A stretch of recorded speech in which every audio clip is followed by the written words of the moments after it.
There is absolutely nobody else but us.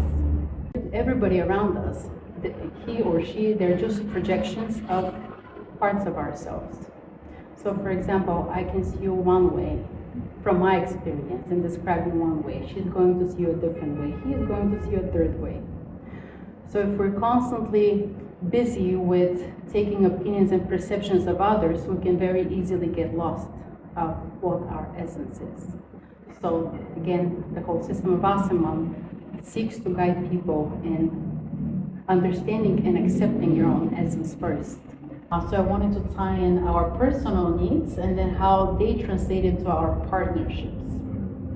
First, it's good to understand what our needs are, but then once we're in relationships, nobody can telepathically read what we need. We need to be able to verbalize them, communicate them. Also, our needs can change slightly over time. Let's say, because when we don't have our needs met, we constantly meet people, and at first they might seem great, but then once we enter in that relationship, they might not be the ideal partner for us or willing to attend to our needs. So we continuously look for somebody until we find the one. It's not really the one, but the one that feels like family. That's usually the goal of the soul.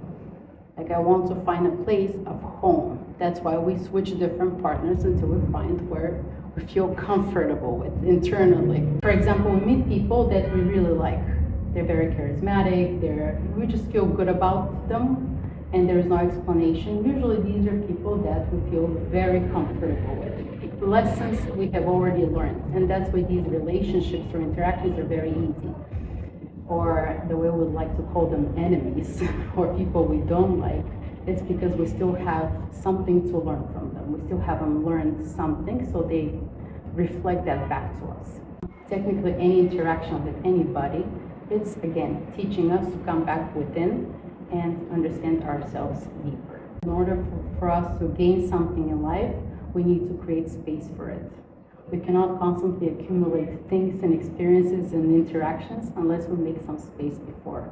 An example, let's start. Okay, I have Matthew's chart right now, so we'll start with you. Your soul or your moon is in Libra. When you feel emotionally disbalanced, one of the biggest reasons is if you don't have a partner.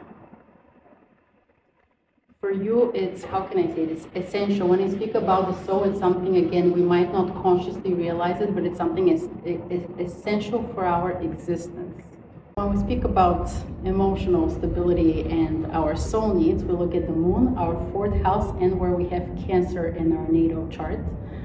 So, like I said, to paint like a full picture of if we feel emotionally disbalanced, where we need to go back and test things in our life. Since we're talking about the soul awakening, I was pulling cards while you guys were talking, and this is when the energy is the most, expressed when we trying to explain ourselves what's going on.